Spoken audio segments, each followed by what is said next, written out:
Hello and welcome to In Their Own League. We have a great episode for you today. We're going to be talking about the film Wicked. We have some of our team members here, and I'd like to introduce them. I am Joan Amon, editor-in-chief. This is Taylor Huntsberger, our latest and one most wonderful person. I'm the Wonderful Wizard of Oz. On the way to see the Wonderful Wizard of Oz. She has her green lipstick on, and she's showing her green support here. Taylor, tell us where you're from. I live in Brooklyn, but I'm from originally from Philadelphia. And she's a librarian. Caleb, tell us where you're from.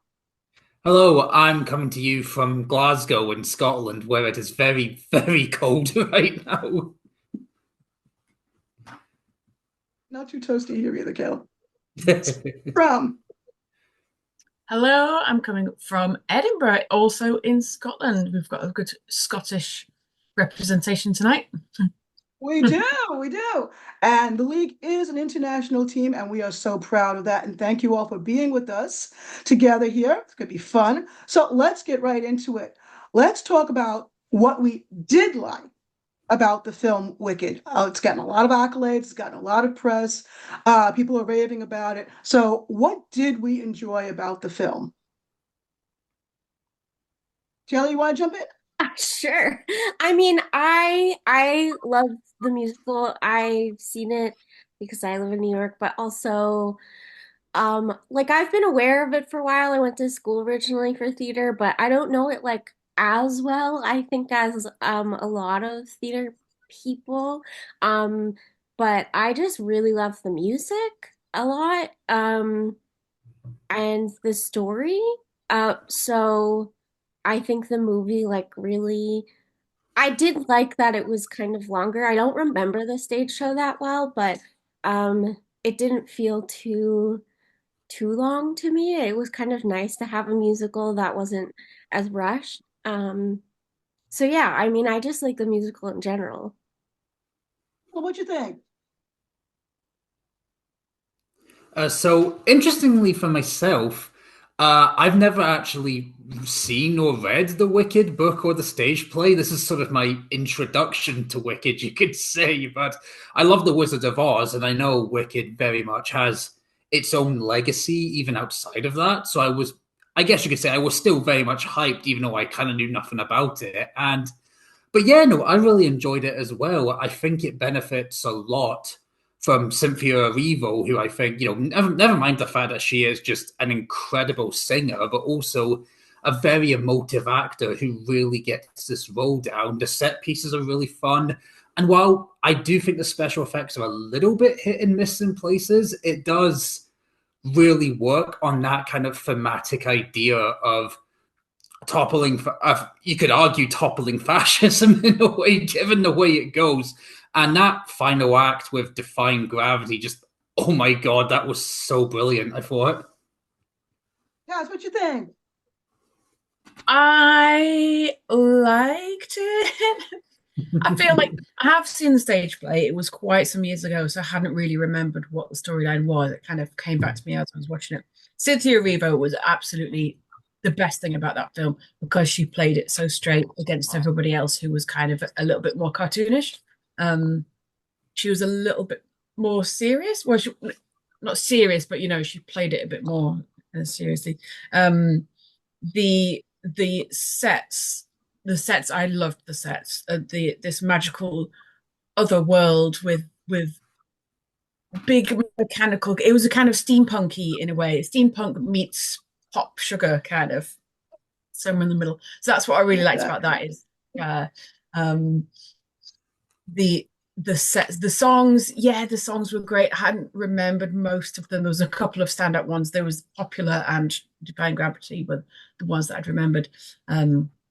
So those were the key things for me that I really liked. Cynthia Erivo and also the landscape that they're in, the sets. I'm going to let Valerie in, and then I'm going to ask her the same question. Hang on just a second. Valerie, come here. And our screen does its magic itself. There you go, magic screen. Hi, Val. Hi there, can you hear me? I can. There I am. Oh, you're Oh, doing yeah, the sideways. you got to I do turn it this way? There you go. All right, there you are. Okay. There you I'm are. not. So, I'm so not we were usually just doing this on saying, the. this is Valerie, and she is from Florida. And Yes, Valerie, we were just asking everybody what did they enjoy about the film that's getting so much buzz right now? I think that the chemistry between Cynthia and Ariana is really sweet. And that is something that you can just tell that they've got in the scenes together. They, even when they don't, the characters don't like each other. They just play off each other so well. Like that, some of the I wasn't familiar with the musical, and some of the numbers. Like there's that one where they are like fans would know the numbers, but there's the one where they're loathing. What's this feeling I've got? Oh yeah, it's loathing. And they're like singing back and forth about how they loathe each other. That is kind of that's kind of it's just such fun to watch their interplay with each other. I think is that was my favorite part. Plus, I've seen them just like on the red carpet and interviewed, and they genuinely seem to like enjoy each other's company. So, I think that comes across in the movie. What I liked was the Hawkbacks to 1939 film, and there were several. And I mean, I think I went to a relatively quiet theater. I don't know how you all saw it, but I saw it midday in the hopes of having a relatively quiet theater so I could focus on the music. And I heard little motifs of even Over the Rainbow and Ding Dong the Witch is Dead and some parts of the film. And I just thought that was beautiful. So I love the callbacks to 1939. And there were also a few callbacks to the original book, which I was saying was been 24 years old, for crying out loud. Wow. So yeah, so it was fun to see how that was all integrated for me. I really enjoyed that. And I like the fact how they built that world, the world of Wicked, based on, those are concepts. They broadened it. We got to see an aerial view of Munchkinland. Wow. That was Yeah. amazing.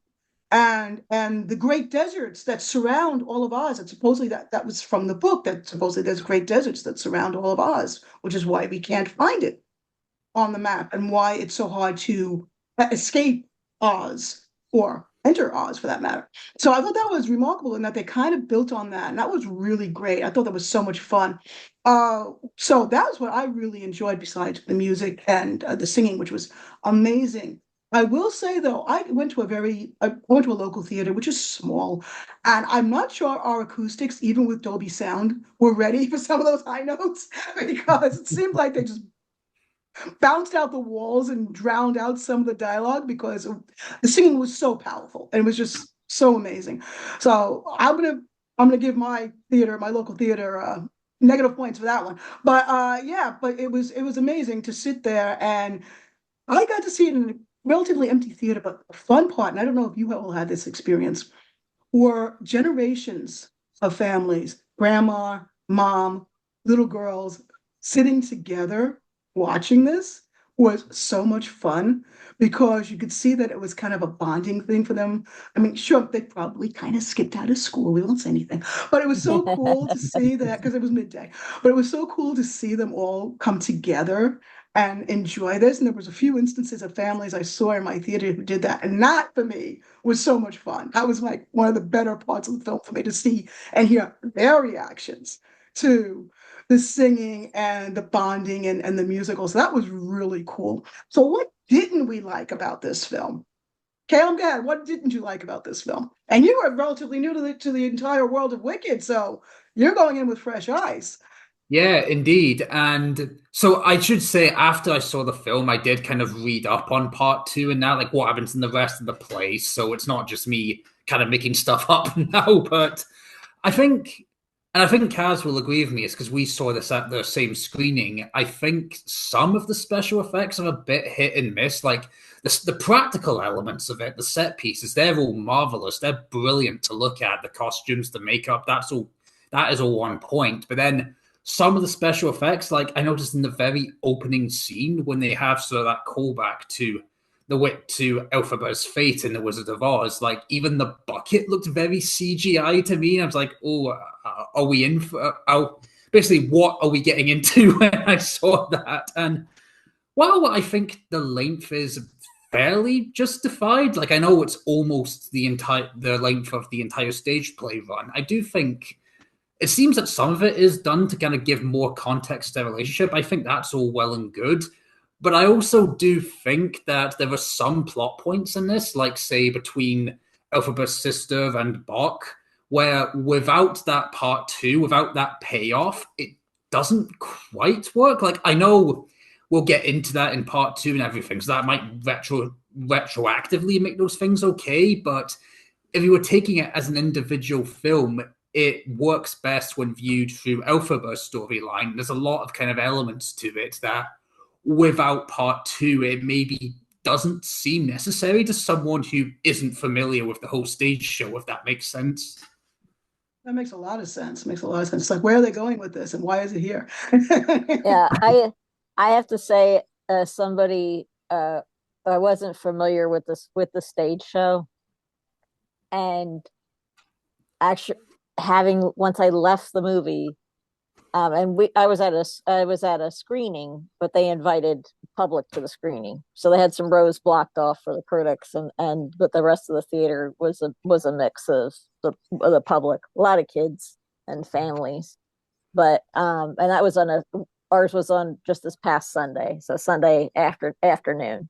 So, but I was surprised that it was almost 3 hours and it's essentially half the story. And so, like, I am writing a review of it. I did enjoy the movie, but like I said, I knew the musical was based on a book. I know who played which in the stage musical originally, because they've both gone on to these phenomenal careers. But at the same time, I was like, wait a minute, this is how this ends. And so there are I did the Great American Teach-In at my son's high school on Thursday and talked about reviewing movies and such. And so I mentioned the screenings I had this past week, one being Wicked and one being Gladiator 2. And so they were two things that the teens were all very interested in. And they wanted to know what I thought of each. And I mentioned I didn't know that, this, that 3 hours, I said it's basically the first half of the musical. I said, so you get an intermission, but instead of being like 20 minutes at the theater, your intermission is probably more like a year till the Wicked Part 2 comes out. And a number of the kids who were familiar with the musical were even a little disappointed. They're like, really? Like, they love the story and they love the music, but at the same time they were like, oh my gosh, so we're not going to see the whole, this is not the whole thing. So and I can't imagine where it's going to go in the second half. Like I said, I did a quick hop onto Wikipedia just to see from the musical, and I saw, read the first act and saw where the intermission was, and I was like, oh, okay, so that's why we got the break where it is. But yeah, one girl was like, I don't know why they couldn't put it all in, and it's almost 3 hours. She says, I think the whole musical is close to 3 hours. They couldn't put all that, So I have no other reference from the book and that to compare it to. And it does end on a satisfying note, no pun intended. But at the same time, I was like, well, really? Like, I got to wait to find out where the rest of this goes. So, yeah. Have you actually wrote a review for the League about this, and you gave it 3 stars. So what did you not like about it? Yeah, so the length, I think, not just because of the length in itself, but the way it affected the pacing of the film, I didn't like. So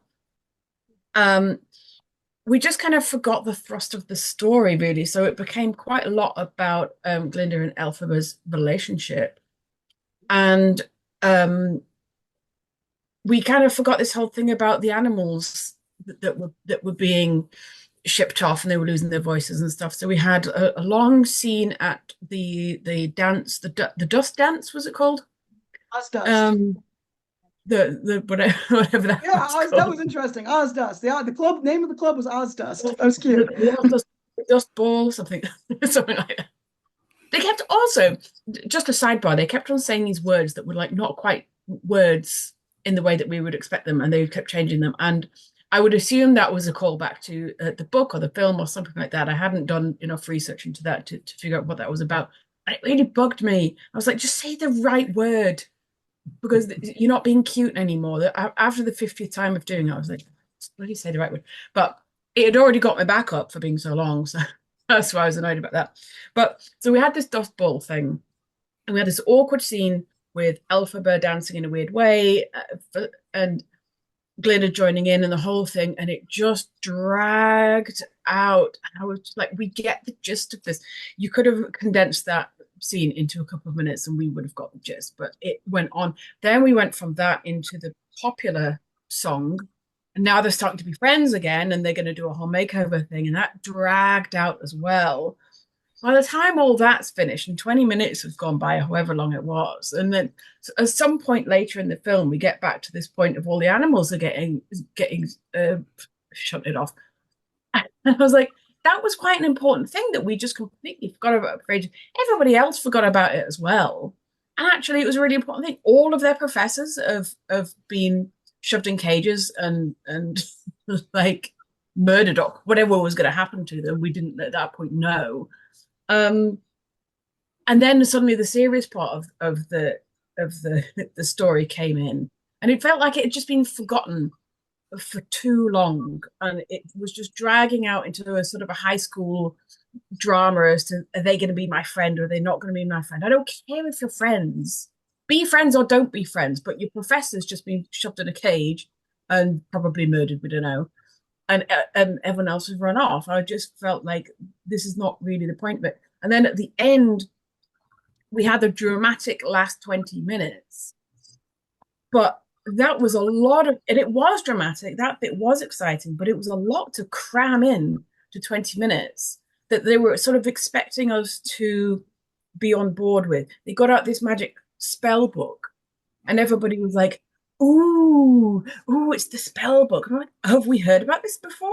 I don't think I've heard about this spell book. Did I just forget about this? Or like, there were some other things as well, like these special policemen came and were trying to hunt them down. Who are these special policemen that we're suddenly terrified of? You've never met them before. I've never met them before. So why do you think it's such a big deal? So it just kind of, all of the drama was crammed into the last 20 minutes. If they'd have cut a lot of that stuff out of the middle, it would have kept me engaged and enthusiastic throughout. As it stands, it was more of a high school friendship drama for far too long. And then suddenly all the actual stuff was happening that we were supposed to care about. But go ahead. I was going to say, I would agree with Kaz on some of that, because one thing I also wanted to know, and I in particular, was about the animals. That it's, she's got Elphaba has this nanny that's a talking animal, and then a beloved professor that's a talking goat. But the animals, except for there's a mural of the wizard that gets smashed early on at the university, and it's got the animals behind it. So it's hinted that he kind of took that over. And, I can appreciate they don't want to completely hold your hand and they want to dole out some details, but it seemed like there was this prejudice and this takeover that they didn't really get to. Like, they played up the fact that Elphaba is really the only one who cares, except for the prince. I forget his name right now, but the prince who's sort of like hinted as a love interest. But yeah, I would agree with Kaz that seems to be a significant part of the plot, and you don't really get many details about that, in spite of the fact that there's almost a 3-hour runtime. What do you think, Taylor? What did you not like about the film? I mean, I know you loved it. You obviously said you loved it. So were there any points of it that you did not enjoy? Yeah, I mean, I don't totally remember the stage show. I believe that more of the like animal plot is in the second act of the show. That is something I tend to forget about the show because, and well, as you're talking about this, it does feel like this movie was made for people perhaps who already know the show.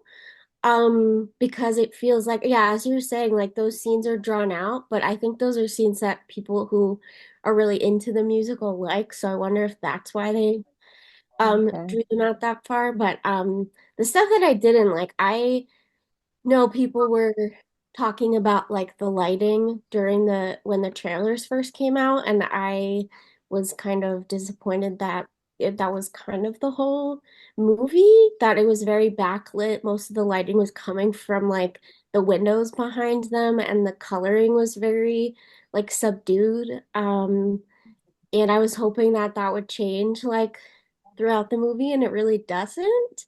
And same with the like effects. Yeah, those are like my main things. Because I haven't seen the stage show in a while, I think it was hard for me when I walked out to really know if I liked the movie or if I just like the musical a lot. I kind of feel, yeah, conflicted about that. Like I want to see the show again, to really compare it. That's a good point. I think that's going to be, I mean, the show, the stage show is still touring America. It is still out there. So I think that's a good point. I think this is actually going to drive people to go buy tickets to go Yeah. see the stage show and compare it to the film, especially now that we have this year gap to wait for the second part. I think that's really going to be, that's a very good point. I think that's really going to drive people to say, wait a minute, I haven't seen this in a while. Maybe I've never seen this. And maybe I want to go compare it to how they adapted it to stage. And also, obviously, you raise a very good point, Taylor, that people who have seen this and who deeply love it, they've been living for years with the dream of seeing a major Yeah. production number of popular and that library scene. Oh my goodness, the library scene. And defying gravity. So I think to a certain extent, we're giving the people what they want, the fans what they want, to the detriment of really Alphaba's motivation, as Kaz said. Alphaba is taking this stand. She literally says at one point, her heart's desire is no longer to be accepted. And I'll get back to that. So that phrasing, my heart's desire. So that's a hawk back, obviously, to 1939 film. My heart's desire has changed.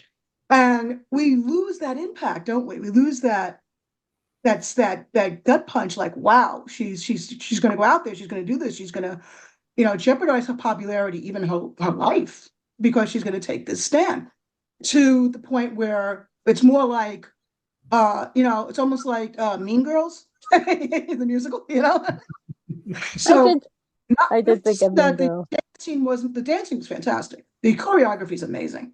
I mean, especially in the library when they're dodging those ladders, I was waiting for someone to be decapitated. Was that? Oh my God, here. So it was amazing that they were able to dance and they had all these people around and they were singing. And from what I understand, they didn't overdub the singing. They actually sang on the soundstage, which had to be incredibly difficult to do with all the costuming and everything. But so kudos to all the people, the performers. But at the same time, we're losing the thrust of the novel, obviously, which was much darker. And we're losing the thrust of the main character's motivation of her why she's taking the action she's taking. And really, it's just a matter of just enjoying the music, right? You're sitting back and you're enjoying the music. And Val, you make a very good point. Yeah, we're going to be waiting a year, probably see those motivations come to fruition because apparently these come to a head in the second part. So this sets the stage, and whenever you're setting the stage, this is the problem, really, right? With anything that it's a trilogy or it's a sequel, there's going to be a sequel. The first part always sets the stage, right? And you kind of lose a little bit when you have to introduce the characters, you have to introduce the state, the musical, the motivations. It always loses a little bit when you have to have that continued into the second or even third part. I think the only thing that really I ever saw that was successful in doing this was Lord of the Rings, in that you knew the motivations and you were able to have specific breaks that felt like breaks that made sense. And even if you had to wait, it kind of made sense that the films ended where they did, and you didn't feel like you were hanging. Unless they did deliberately do a cliffhanger, but it made sense anyway. So, Defying Gravity, I think, was a really good point to end this first film. Sure, absolutely. And it was stunning. Wow, it was amazing. But at the same time, it did feel a little rushed. I think my scene that I really had a biggest problem with was the Oz, the one short day sensory overload, which is too much. I mean, just the CGI and everything just going off. It's just like, all right. I don't know how a kid doesn't just like start squirming. A little ones just start squirming, which is too much, input into the eyeballs right now. And the funny thing is that I also really liked it because it introduced the two original cast members from the stage as the storytellers, which was wonderful, but at the same time excessive. And maybe that could have been done in a simpler way and carved out a little less time on the runtime. So that was my biggest problem as far as a scene that was just really excessive. It was just like, all right, okay, we get it. You're in Oz. Get on with it. Get to the wizard already. Come on. So yeah, that was a bit much. Also, I love Jeff Goldblum. I love that he was cast as the wizard. He's wonderful. But the whole diorama scene where he's kind of like stepping over it and everything, I think that could have been simplified as well. Love him to pieces, but I just think his scenes were a little too long as well. Shiz University, awesome. I'm talk about scenes that people probably have been waiting to see for years, right? If you're a lover of this musical, you've probably been dying to see Shiz University come to life. But at the same time, maybe it was a little too long, her walking along and exploring it. And oh, there's that desert out of nowhere. Whoa, hold on, I nearly went off the cliff. She runs out into the field and could have been simplified too. So yeah, editing, I really think could have been handled a little tighter. But maybe basically in adapting the movie from the stage play, and I can't speak to the stage play, maybe Elphaba's motivations at first weren't very clear in the first part. Maybe it did take to the second part for you to really realize, wow, she's going to do this. She's going to come to the rescue of the animals. She's going to make a stand here. I don't know because I've never seen the stage play. But as far as being a first part or a second part, I think that is a big detraction from this being, from the film overall. The runtime, the CGI, but the choreography, costumes, the makeup. Oh my goodness. Oh my goodness. Costumes. The designer from Hamilton did that. Really? Okay. Yeah, I was about to say, like, there were lots of little things too.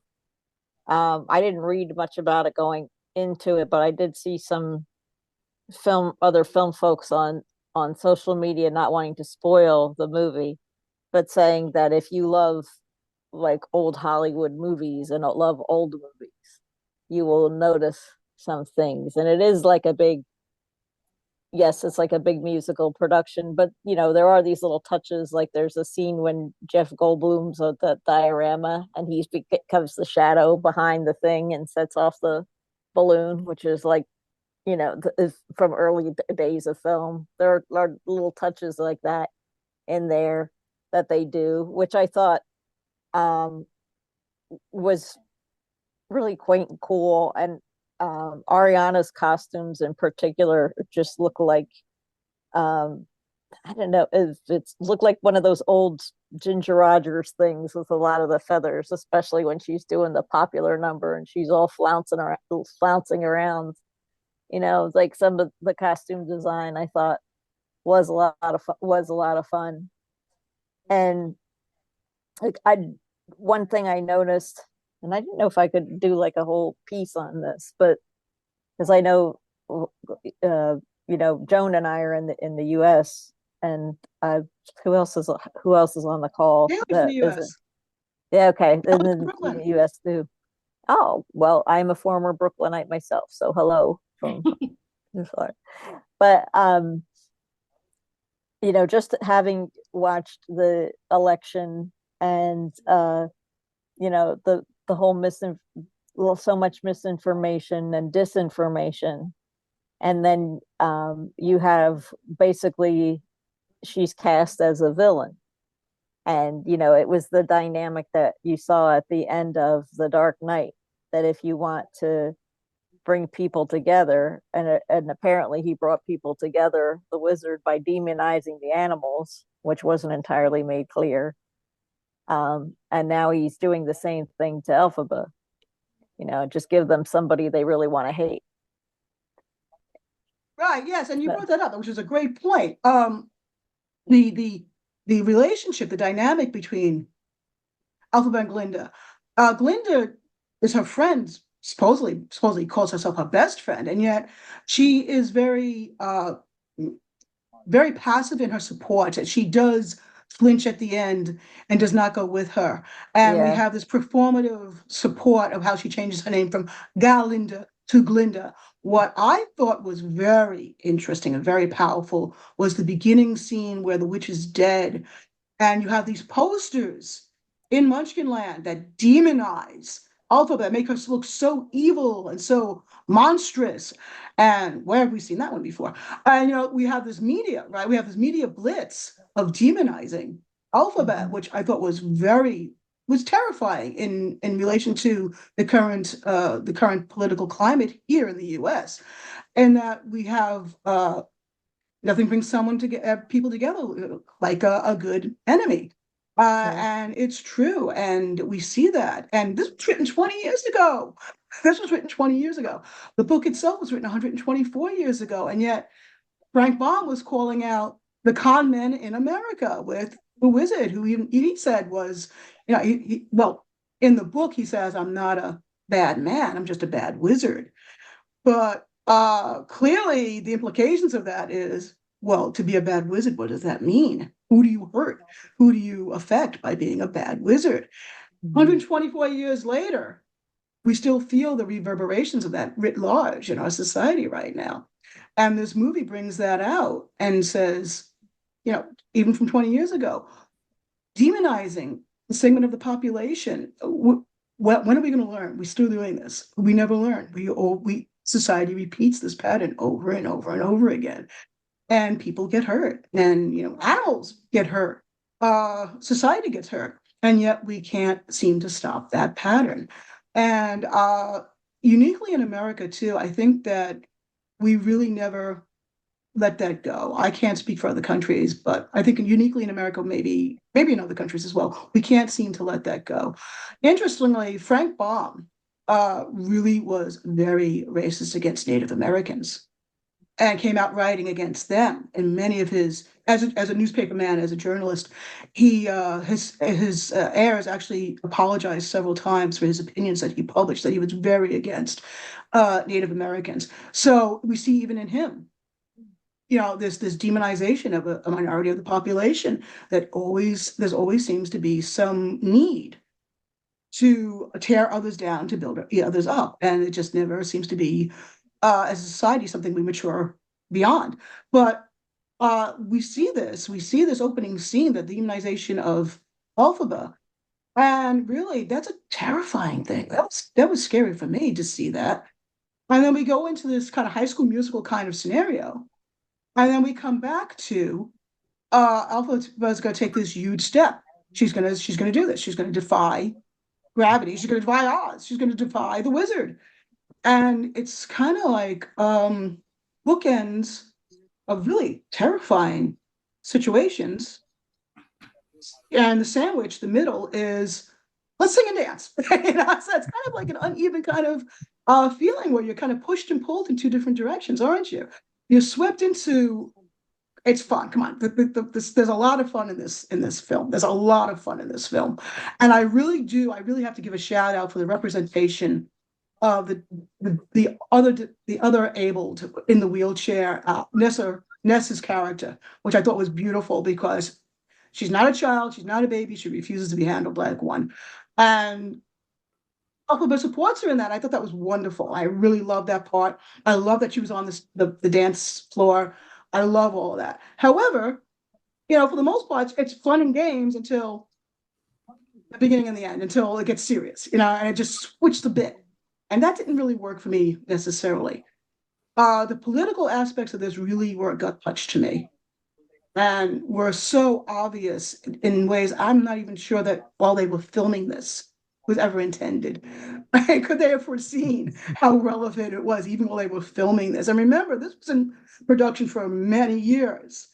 There are many directors coming and going with this that were assigned to this that, just, they never got off the ground. At one point, the original cast leads actually wanted to do this film. That's how long it's been in production that, they've been wanting to make this film. So who could have foreseen the political relevance? And more importantly, how many people in the audience are really picking up on this? Are they just seeing the singing and dancing? Are they embracing their most loved scenes in Wicked, in which they should? They should enjoy this musical. They've waited for years for it. But are they really seeing the rest of it, seeing the message? Are they hearing the message? That's the question, right? I don't think we're going to find that out until next year when the second part comes out. I don't know. Also, what age is this for? Because who are the kids? Is it for kids or is it for everybody? Because I feel like it's aimed at 8 to 15-year-olds, at a guess. Are they going to be picking up on these nuances? Or am I imposing that because to me it felt quite sugary, that middle bit, and actually it's for a lot more people. What is the appeal of Wicked the musical? Who are the people going to that? I guess that's the question. Taylor, you're a bit of a bigger fan than I am. You bulked at that a little bit. Yeah, I think it's meant for all ages. I was surprised that they made the movie PG. There is this trend, I think this happened to me, where I saw the musical in middle school until my mom bought me the book. The book is, I've only read the beginning of it. I would like to read it now that I'm an adult, but it's like pretty explicit.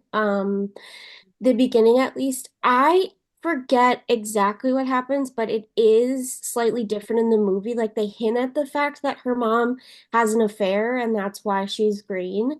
But it has, I believe, don't quote me on this, that is part of the reason also she's so connected to the animals, is because it's implied possibly that the person that her mother has an affair with is perhaps not human. Yeah, so that is to say this, I think, like kids see the musical, it's not that it's inappropriate, but it definitely, like when I saw it in middle school, I did not pick up on those things. But seeing it as an adult, I think made a bigger impact to me. I think its legacy is not for the message of it per se. At least that's not like what I remember. I remember people like loving the music and really also connecting with the original cast of it. But also like I would say it's like a very millennial generational thing because it opened when I was in elementary school, I believe. And it was like the musical if you were growing up being a theater kid. And so now that all of the people who were obsessed with the musical as a kid are adults, it feels like the movie is for those people per se, like people who are the age of the actors, but is now like something that the younger kids are being exposed to. And that's maybe why they made it PG, especially with Ariana's fan base. But I think the story is meant to be for adults. And I think it's always been that way, and it's just kind of been something that adults bring their kids to, and the political messages kind of go over their heads. But I do also think that the political messages are very approachable, because it's like, a big metaphor of having this race of animals, and that is something a kid can understand. But again, yeah, that's something I did not remember from the first time I saw it.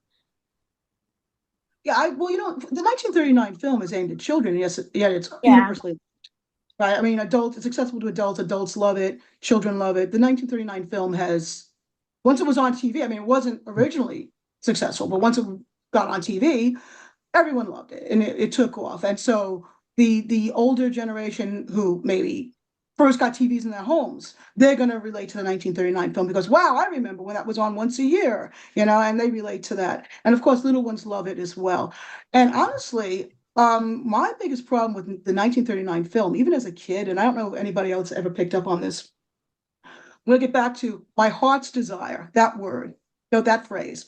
Dorothy says, if I ever go looking for my heart's desire again, it'll be in my own backyard. Otherwise, I never wanted it at all. She literally says this. Elphaba says, no, my heart's desire has changed. It's something else now.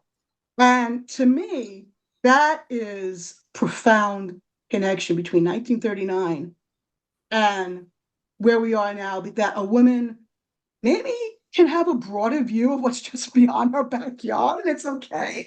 Remember, Dorothy was living in Kansas farm that was not doing so well. So maybe her backyard wasn't really, maybe she wanted more. Maybe that's okay. Then look what happened to Aunt Em. She was like feeding chickens all her life and trying to make a hard scrabble life for herself and her family. Maybe it's okay to want more and have your heart's desire change and develop and grow. And to me, that's a profound statement of this film. That's a profound link to the 1939 call that little ones can see that and say, guess what? You can do this. You can be more. You can be more than what's in your backyard. Heck, you can change backyards. you can go somewhere else. And I think it's a very profound message in this film. And I hope little ones pick up on that. I hope kids pick up on that. That there's more, women can be more than maybe the 1939 version expected of them. Because it was a change from wanting the best for herself to wanting the best for others. And that's a really good change. I don't think it was done very well because right from the start, she'd been ostracized by everyone she'd ever met. So in script writing kind of, I don't know what the word is, but you would normally be like, what is the thing in the character that's going to change by the end? And the thing in the character in her is that she doesn't belong. That's the thing that she wants. Right from the start, she wants to belong. And then that change, which is great, but why did it change? Just because one day they took a professor away? Why is that going to change? Like 25 years, God knows how old they're supposed to be because they look much older than. Because also she went to the university. She didn't want to go to the university. She just showed up one day to take a sister, and then the head teacher, whatever she was like, oh, by the way, I think you should join the university. She didn't want that for herself either. So she kind of was just rolling along with this stuff, feeling like she didn't belong, and then suddenly now she wants this for animals. But also your heart's desire at the end, if Jeff Goldblum is like, what is your heart's desire? We didn't know that was a specific thing that she was supposed to have had in the first place, really. Like it might have been kind of mentioned in the background at some point, but I didn't go through that film thinking, oh, I hope she gets her heart's desire. It just wasn't that big a thing. So it is great though, like you say, that she could change that, and the fact that it changed from I want this for me to being I want this for all of the animals, and I want justice, and I want the freedom for the oppressed, and all those kind of things that were a lot bigger than her. And I think that's probably quite a profound change in somebody's life when they reach that point in young adulthood and they kind of their eyes open to the suffering of the world, and they go, oh, actually this oppression and injustice is terrible, and I'm going to put that ahead of my own needs. And that's a very important moment for people to go through. But I just think that it was a bit sudden at the end, and she was standing there. Oh, first of all, now I need to have a heart's desire, which we hadn't really discussed before, and also what you would have thought it is now going to be something different that we hadn't really prefaced that much before. I do think that what changes her is that she realizes that she's being used, but it takes like her really seeing that she's hurting the animals to understand that they're using her.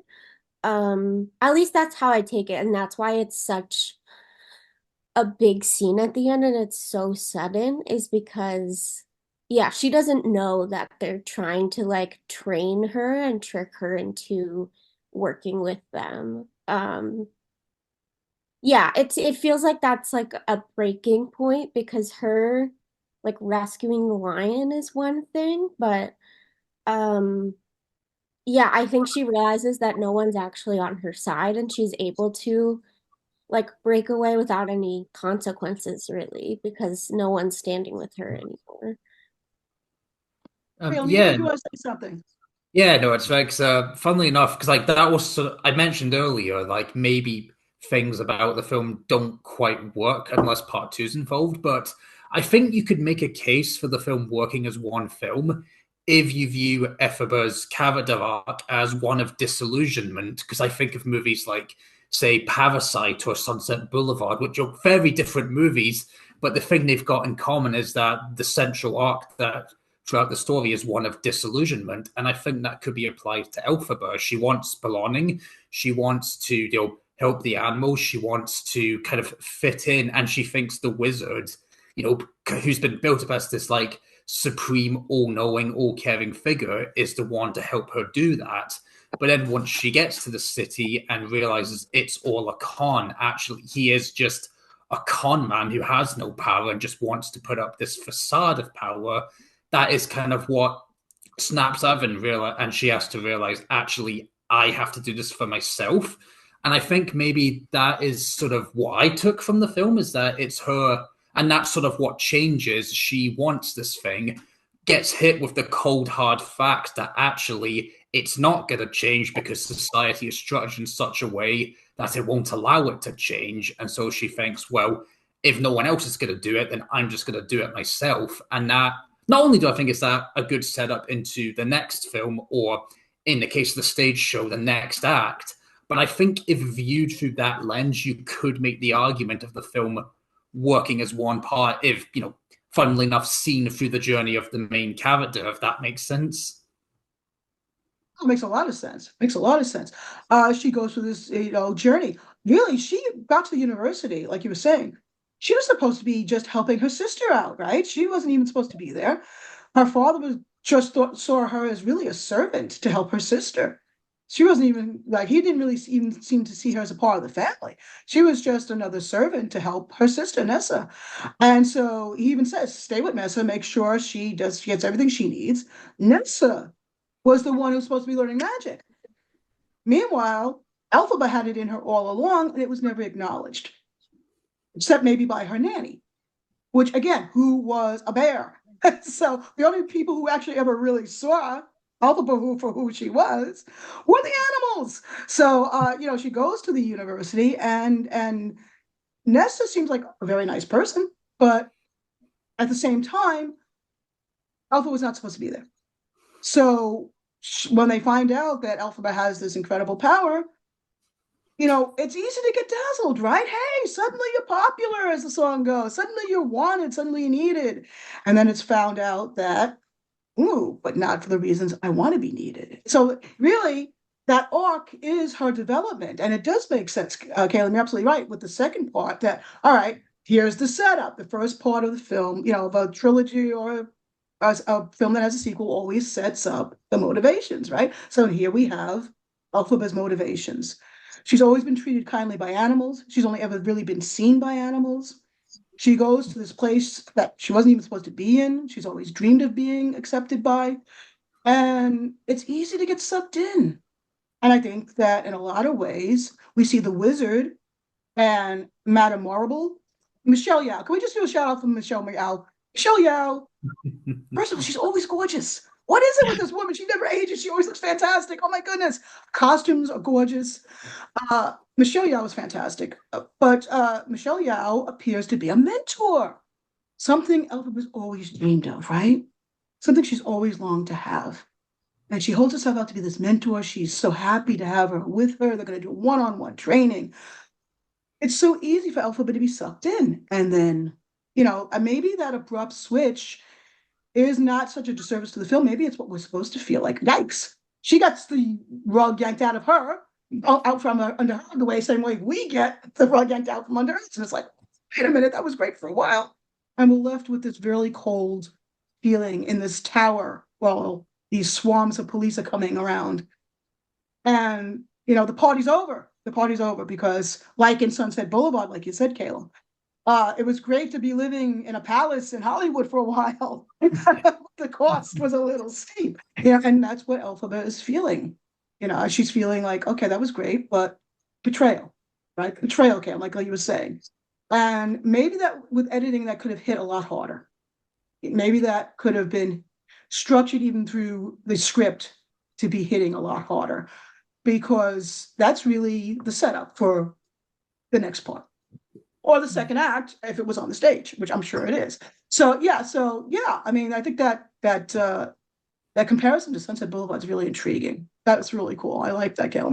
That's gonna be buzzing around my head for a while. So yeah, that's awesome. But yeah, so that's really where we leave it. Now, I do not know what the second part's about. I did not want to read what the second part's about because I didn't want spoilers. I've had hints, but I don't know where it's going to go. And obviously, we don't know where they're going to take it either. They're not necessarily going to be slavish to the theater. There's been hints that there's going to be some new songs put in too, which I think might be because, according to Academy rules, I don't know if this can be nominated for original score since it's already been done. So I think maybe a couple of new songs, at least one new song will be in for the second part to at least get that nomination for music, because I don't think, according to Academy rules, they can hear for original music anyway, adaptation being different. But what nominations do we think this is going to be receiving? Obviously, costume, needless to say, right? I mean, I think we're all, Paul Tazewell, genius from Hamilton. He's probably almost definitely going to get a nomination for this. What else do we see happening as far as nomination? I have a real quick aside because I was reading the Wikipedia page. Elphaba's mom does not have an affair with an unhuman creature, but I'm not going to tell you who it is. But she's green from the elixir. I forgot that plot. I think that would have been good. Okay, sorry. Okay, well, I said no spoilers. I'm going to hold to that. No spoilers for me. Okay. So, what do we think is going to be? What do we think is going to be nominated for an award for this film? Lead actress for Cynthia Erivo. I would agree. I would agree. She's fabulous. Really hope that Jonathan Bailey gets a nomination. I think he's really a standout for me, and yeah, I haven't seen him do anything like that. Like fun, but also had like definitely depth to him. But he skated on the floor on books. Yeah. That's your poor book. No. That scene's gonna stay with me. That scene's really one of my favorite scenes. That was amazing. What do you think, Caleb? What do you think it's going to be nominated for? Well, I agree. Cynthia Erivo, absolutely. And I think she should. She's absolutely brilliant. Costumes, absolutely. Production design, absolutely.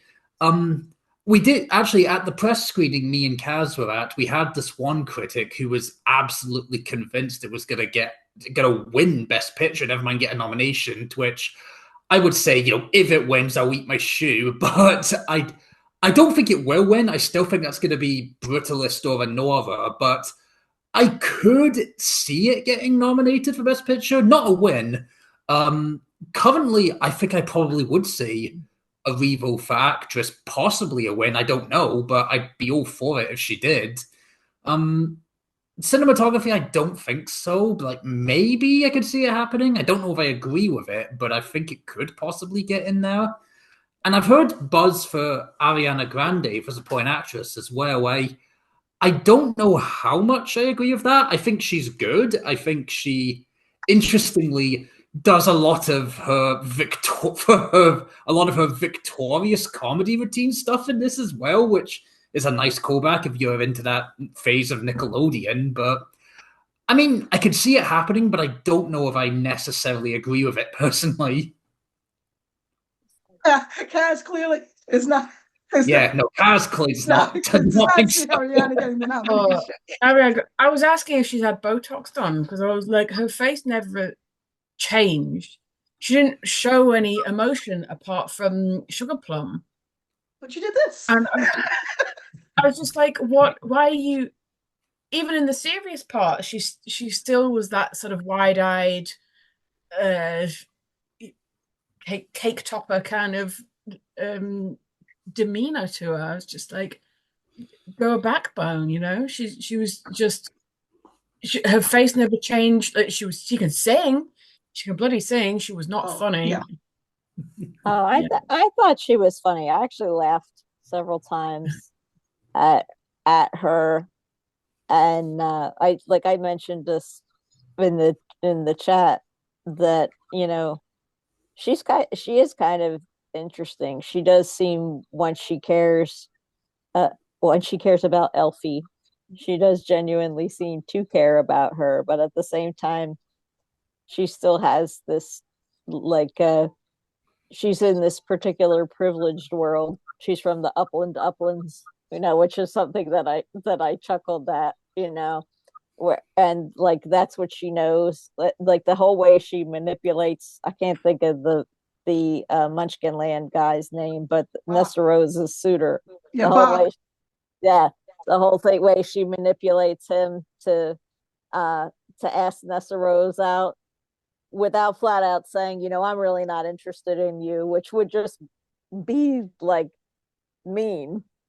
She says, but she's like, what would really impress me, it would be if you would, that she calls her like this, poor unfortunate girl or whatever, and he's like, oh sure, and that's and the prince is like, wow, you're good, and yeah, she's like, she knows how to be a manipulator, and it's not, you may not always be, it may not always be to solely to her benefit, but most of the time it is, which is why she's so touched when Elphaba gets her as that extra mentorship and tutoring with the with the I want to mispronounce her name, but Michelle Marvel. Madame Marvel. Marvel. When Yeah. she gets her that tutor, because she didn't have to do that. She did that to thank her and shows her some kindness, and she's just really never had that. So I think Ariana did a good job as far as showing somebody who's honestly not used to that. And when push, and she does have this kind of performative allyship, something she's comfortable with, when she changes the name to kind of honor the goat, but without really asking, so what happened to the goat? What else should we do to like see if we can spring it from jail, And then she gets a huge round of applause for it, and she didn't really have to do anything. And then when push comes to shove, I granted, like I'm saying this as a white woman, but when push comes to shove and somebody's asking her to go out on a limb with me and really take a risk, she can't do it. And in that moment, just even the two of them, like the fact that she gets her the cloak and stuff, and she's tearing up, it's like she almost wishes she could do it, but there's something that she can't. So I actually thought that was, she can't go there. She can't go. And I actually thought I'm not familiar with Ariana Grande very much as an actress at all. I didn't see like her acting as a kid. So I was pleasantly surprised by her. And I thought that she did that kind of well, because you could have just hated her at that. But, she's that, for her to be, you see that world she's in. She knows how to make somebody popular. She knows how to do makeovers. She didn't know how to do social justice. Stop. It's not her. It's not her realm. It would involve getting her out of her bubble, that bubble, yeah, the vision, bubble, the literal and metaphorical bubble. And so, what were you going to say, Caleb? Yeah, go ahead. Sorry. No, just saying I agree with a lot of that. Where, as I was sort of reiterating, I could see Ariana Grande getting a nomination. I don't personally agree with it. I think compared to someone like, say, Lady Gaga in A Star Is Born, who was just immaculate, but I do think it is interesting to see that difference in someone who is quite, her character is quite vain in a lot of ways, and as you were saying, Valerie, kind of recognizing the cause that Elphaba is sort of championing and even kind of agreeing with it on the inside, but just cannot bring herself to take that risk that Elphaba is doing. I do think there is, perhaps that's more of a praise of the character as opposed to the performance, but I do think there is quite a lot of meat there if you really kind of want to dig into it, you know? Yeah, I agree. I think that this film will probably get a lot of the technical award nominations, Yeah. which will set it up against Dune 2 and even Furiosa for that matter. But as far as the leads, it's been a long time since an Academy Award nomination has gone to a musical. So it will probably get nominations, and it may well get nomination for Best Picture, but I don't see it winning the major category simply because there seemed to be this prejudice against musicals winning actual awards. But yeah, I see it winning a lot of maybe technicals, maybe even stealing a lot of the technicals from Dune 2 or Furiosa. But as far as the leads, I would love to see Cynthia Erivo just win this award. I would love to see that. I would love to see them nominated. But as far as winning the big awards, what they call the name awards, I don't see them winning simply because there's this prejudice against musicals winning by the Academy, which is a shame, really. Which is not to say that the other awards ceremonies will not award them. We won't see that elsewhere. Certainly, I think that some of the choreography should definitely be nominated. Makeup and hair definitely. Production. Oh my goodness, you were mentioning the steampunk. I want that train. My goodness, that was gorgeous. And it was actually a physical. It was actually a physical model that they actually built that wasn't CGI, which was like, wow, it's incredible. I loved the production values of this. It was absolutely gorgeous, and it does harken back to the original series of books because Baum created this robot character called the TikTok Man, who was kind of steampunk. So we have this kind of echo, through this film, which is one of the things I really do like. I really do like that there's this echo of the original concepts, even now that you could point out. Bach was actually in the book a very wealthy munchkin that gave Dorothy a place to stay overnight on our way to Oz. So that's where his name comes from. So you have, and the books in the book, the shoes were really silver. They were not red. They were not ruby slippers. So you see Nessero's getting these silver shoes, which of course will play in the second act. Of course they will. But that harkens back to the original book where they were silver, and they only became ruby slippers because at that time it was like, oh, let's go play with Technicolor for the 1939 film. So we have these great little harkens back, which I loved, and I love that it was harking back to the 1939 film as well, and that you do actually briefly see our favorite bunch of wanderers down the yellow brick road in the beginning, carrying the broomstick after supposedly Elphaba has been dissolved. Which I agree with you, Caleb. That opening scene was a little odd. That struck me as like, okay, this looks more like a trailer rather than the actual film. I hope it gets better. So, I agree with you. That kind of put me off. I was like, oh, what's that? So we do have these echoes, don't we? And what I love about this is I think Frank Baum would have been delighted. He tried so hard to get his books adapted to the screen. He had dreams of making his own production company to make his books a series of children's films. And he just couldn't bring it together. And I just think he would have been so very happy to see this coming together.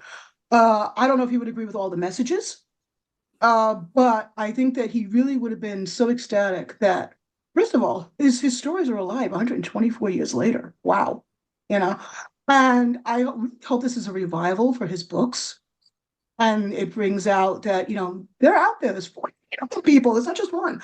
And, go out and read those books, kids. And obviously they're all going to be grabbing Wicked, which, like you say, Taylor, not for kids. Parents are probably going to be slipping this under the tree. They for their are. kids. Mine did. Whoops. So yeah, hopefully there's a lot of disclaimers because that's not for kids. But the original books are. The original books are, and I'm really hoping that this brings a little bit of a revival to them because I loved them as a kid. I read more than one of them. They got weird as they got on, but I didn't read all 14 of them, but they were my favorites as a kid. I loved the 1939 film since I was like 5 years old. Frankly, my biggest problem with it was when she said her heart's desire was her backyard. I had a tiny New York backyard. I was like, no way. You've seen Oz. Let's go to Paris. After Oz. Let's go to Tokyo after Oz. Let's keep going. But I think that's what this film does. I think it keeps going. I think it keeps going. I think it keeps the dream of women particularly exploring and standing up and finding stuff out for themselves on.